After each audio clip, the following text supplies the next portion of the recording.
Les amis, je vais passer à un quatrième sujet qui me tient personnellement à cœur, sur lequel j'ai beaucoup opiné ici, avec beaucoup d'entre vous. On a beaucoup réfléchi et vous savez quoi? On va continuer à y réfléchir en 2023. On va continuer à agir là où c'est possible d'agir. Parce qu'il ne s'agit pas que d'un sujet théorique, il s'agit surtout d'un sujet qui est très pratique, pragmatique, qui touche beaucoup, beaucoup d'entre nous. Merci aux pouces bleus, merci aux commentaires que je vois sur la plateforme. Continuez de réagir et je vous en remercie infiniment. Bonne année à ceux qui nous rejoignent en passant. Bonne année à vous. C'est le jour de l'an. Vous avez pris quelques instants de votre temps personnel en famille, votre temps de repos pour vous connecter ici. Sachez que ça me va droit au cœur. Les amis, j'aimerais parler un moment sur l'emploi des jeunes. Ça, c'est le quatrième thème que nous allons observer avec attention en cette année. Alors oui, ceci reste l'un des plus grands chantiers en Afrique. Quand vous voyez que dans certains pays africains, qu'est-ce que ça vous fait, les amis? Quand vous voyez que dans certains pays africains, la moitié des jeunes, 18-25 ans, n'ont jamais décroché leur premier job. La moitié des jeunes des 18-25 ans n'ont jamais décroché leur premier job. C'est bien une tendance dont il faut s'inquiéter, les amis. C'est bien quelque chose dont il faut absolument s'inquiéter. 25 ans, c'est l'âge auquel on pense normalement à dépasser les premiers échelons professionnels. À 25 ans, souvent on n'est pas encore très expérimenté, mais on n'est plus stagiaire non plus.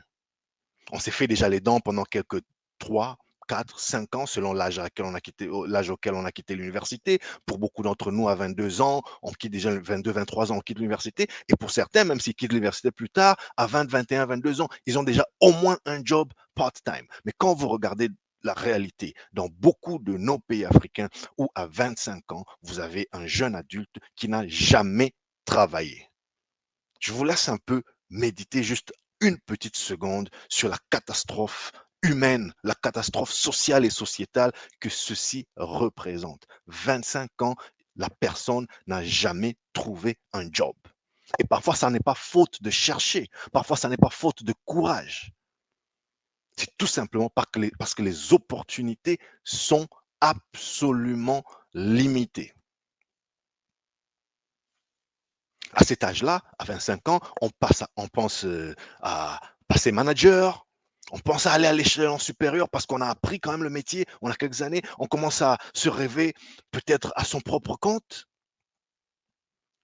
parce qu'on croit qu'on a développé un certain capital professionnel, capital humain, expertise technique que l'on peut légitimement prétendre revendre aux entreprises ou aux particuliers qui sont dans le besoin. À 25 ans, les amis, on ne vit surtout plus chez ses parents. Sauf évidemment dans quelques cas exceptionnels ou par choix ou autre contrainte familiale. Vous savez, ça peut être un cas de maladie, un cas de... Voilà, une situation familiale qui vous contraint à rester, peut-être vous occuper de vos parents ou qui... Voilà, vous n'êtes pas prêt à partir. Mais normalement, à cet âge-là, presque partout au monde, à 25 ans, personne reste chez ses parents. C'est l'âge où, voilà, tu gagnes déjà ton propre salaire, ou voilà, tu gagnes déjà ton propre revenu depuis quelques années, tu t'organises, tu t'achètes ton petit appartement, ou tu loues quelque part, tu as ta petite bagnole dehors. C'est à cet âge-là que l'on prend ses marques, voire plus. Mais en Afrique, on a encore beaucoup de nos jeunes frères, parce que moi j'ai passé cet âge-là, nos jeunes frères, de nos sœurs, qui à cet âge-là n'ont quasiment pas encore d'option. Ils ne peuvent pas encore se permettre de quitter le toit familial parce qu'il n'y a encore rien dehors. Ils n'ont encore appris aucun métier, ils n'ont encore aucun sou en banque, ils n'ont encore rien appris, bref, de la vie. C'est des assistés, c'est des enfants qui attendent que maman prépare le boukari à 25 ans. Ça, c'est un problème. C'est une bombe sociale en Afrique, les amis. C'est une bombe sociale aujourd'hui à l'aube de l'année 2023. Que nous soyons encore là en train de parler en ces termes des gens de 25 ans, c'est vraiment une bombe sociale. Et il faut faire quelque chose. C'est ce que nous nous proposons de faire. C'est ce que nos États doivent se proposer d'attaquer. Parce que c'est vraiment une bombe sociale. C'est une génération de sacrifiés. Évidemment qu'un individu à échelle humaine, tu ne peux pas résorber tout le chômage. Mais voilà, on a vu par exemple que certains grands acteurs du numérique sur le continent, ils continuent chaque jour de prendre des actions à saluer. On a vu par exemple avec le cas d'Orange, mais Orange n'est pas seul. Orange, cette année, j'en parle parce que je vous en ai décrypter un bon morceau ici en début d'année 2022. On avait parlé de Orange Job Dating, qui est cette initiative qu'Orange essaye d'organiser un peu partout là où ils sont présents en Afrique, qui est plus qu'un simple salon de recrutement, mais plutôt comment? Un parcours de présélection et d'accompagnement qui permet de mettre en relation étroite des candidats qualifiés et des entreprises prêtes à leur offrir des opportunités d'emploi, en particulier dans les technologies de l'information. Donc, vous voyez un peu ce genre de pépinière qui parfois illustre même de très belles collaborations publiques-privées, où vous voyez, par exemple, dans ce cas de Orange Job Dating, j'en avais parlé lorsqu'il avait été euh, organisé en Tunisie. Ouais, c'était en Tunisie en mars 2000, mars-avril 2022. Et là, voilà, c'était un partenariat entre Orange Digital Center et GIZ, cet organe allemand de développement international, ainsi que Manpower Tunisie. Donc, vous voyez que même avec les grands opérateurs, il y a des synergies qui se font. On essaye de faire des partenariats parce que une seule organisation ne peut pas à elle seule prétendre résorber tout le chômage d'un pays. Mais attention, les amis, les grands acteurs économiques, comme les opérateurs télécoms, comme les banques et autres multinationales que je viens de citer, eh ben, elles ne peuvent pas toutes seules résorber ce chômage. Elles ne peuvent pas à elles toutes seules mettre fin à ce problème que nous décrions. Surtout au regard des récentes tendances vers les coupes des effectifs. Vous savez, elles-mêmes aussi, elles sont dans des problèmes. Vous ne le voyez peut-être pas encore venir, mais essayez de parler. Rapprochez-vous de cette industrie. Moi, personnellement, j'ai des entrées fiables. Je connais des gens, je connais du monde pour y avoir travaillé et pour y être encore. Par exemple, dans la téléphonie en Afrique, il y a des coupes. Il y a beaucoup de gens que je connais personnellement qui ont perdu leur job en 2022. Ils sont en train de couper dans les téléphonies, dans certains aspects de la tech.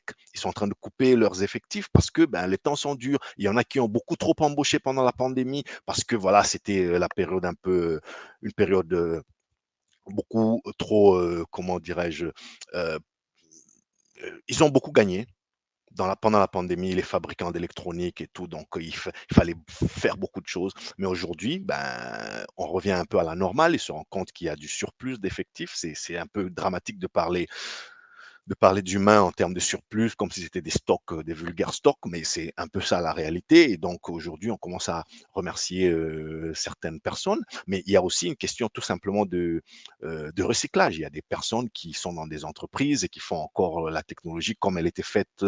Euh, il y a 20-25 ans, quand les gens de ma génération ont rentré sur le marché de l'emploi, alors qu'aujourd'hui, des choses ont évolué, des compétences autrement plus pointues ou tout simplement différentes sont apparues, comme la cybersécurité. Vous n'allez pas me dire, vous pouvez être un bon informaticien, vous pouvez avoir fait une bonne école, si vous avez étudié, si vous êtes allé à l'université il y a 25 ans, il y a 20 ans, comme moi, si vous avez commencé autour de la fin des années 90, début des années 2000, on apprenait la sécurité des réseaux, on apprenait tout ce qui est forensics et tout ce qui est sécurité numérique. Mais aujourd'hui, c'est des notions plus ou moins dépassées par rapport à la cybersécurité moderne, qui n'a plus rien de technique réservé aux techniciens. Nous allons d'ailleurs le voir parce que c'est un autre sujet que je vous ai réservé. Donc voilà, c'était juste pour vous dire, il y a un enjeu d'employabilité, de recyclage et d'emploi pour les jeunes. Il faut trouver les emplois pour les jeunes, mais moi, je me suis fait dire, et je suis tout à fait d'accord, pour y avoir été, moi aussi, pour être passé par là, essayer de recruter. Il y a une bonne partie de nos jeunes en Afrique qui ne sont tout simplement pas employables. Aussi triste que cela peut sembler, c'est la vérité, les amis. C'est la vérité. On se plaint que les moins de 25 ans, que les 25 ans soient à moitié, n'aient jamais travaillé. Mais ils sortent de l'université avec quelles compétences? Hmm? Quelles compétences? Moi, quand il m'est arrivé de recruter en Afrique, j'ai reçu des CV, j'ai passé des entrevues avec des jeunes. Tu as besoin d'aider le jeune, mais tu te dis, mon Dieu. Mais on leur apprend quoi à l'école ces derniers temps? C'est-à-dire quelqu'un qui apparemment devrait avoir un bon niveau, mais il, enfin, je vais pas dire il n'a aucun niveau parce que je veux pas être insultant, mais c'est seulement qu'il faut qu'on se rende compte, surtout les éducateurs et tous ceux qui sont dans cet écosystème de la formation, qu'on sort quand même de l'université, on sort de l'école aujourd'hui pour la plupart dans nos universités africaines dans un état plutôt déplorable, plutôt inexploitable. Tu reçois un jeune qui vient pour un emploi, tu as envie de l'embaucher, mais tu te dis que franchement, je devrais le reformater à zéro. Parce que par rapport aux besoins actuels de l'industrie, surtout dans les technologies de l'information, je parle de mon domaine, si vous êtes dans un autre domaine, dites-moi ce qui se passe dans votre domaine, je parle des technologies de l'information, je parle du commerce international, vous regardez, il y a de telles lacunes, et pourtant vous voulez aider, et pourtant vous voulez donner une chance aux jeunes, mais c'est un jeune, 25 ans déjà, hein, 23 ans, 26 ans, 28 ans, parfois plus, vous vous dites que, voilà, il faut vraiment du cœur, parce que franchement, il y aura du boulot. Il faut aussi que les éducateurs, nous soyons un peu plus dans l'anticipation par rapport aux besoins de la société numérique.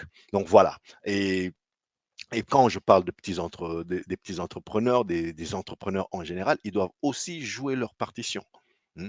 Les entrepreneurs qui osent monter une boîte, c'est ces courageux, c'est ces gens qui osent créer de la valeur, qui finalement arrivent à monter une boîte, à employer, à embaucher 10, 3, 5, 10, 20 jeunes salariés. Ça n'est pas peu. Souvent fraîchement sortis de l'école, de l'université. Mais pour cela, encore faudrait-il que l'environnement des affaires soit suffisamment incitatif pour la petite entreprise aussi. Il a grandement été question de ces thématiques en 2022, ici et ailleurs, les amis. Je pense que ces sujets vont continuer de nous suivre, ils vont revenir. Et moi, personnellement, avec vous, je vous propose de les suivre avec beaucoup d'intérêt. Communiquez avec moi, écrivez-moi. Il y a une adresse WhatsApp qui apparaît et aussi sur toutes mes plateformes, vous pouvez me retrouver. Proposez-moi des thématiques, des sujets. Si vous pensez avoir du nouveau, si vous pensez être un expert et vous pensez pouvoir peut-être intervenir avec moi sur certaines de ces thématiques, ça sera avec joie que je vais explorer toutes sortes de collaborations avec un certain nombre d'entre vous dans cette année 2023.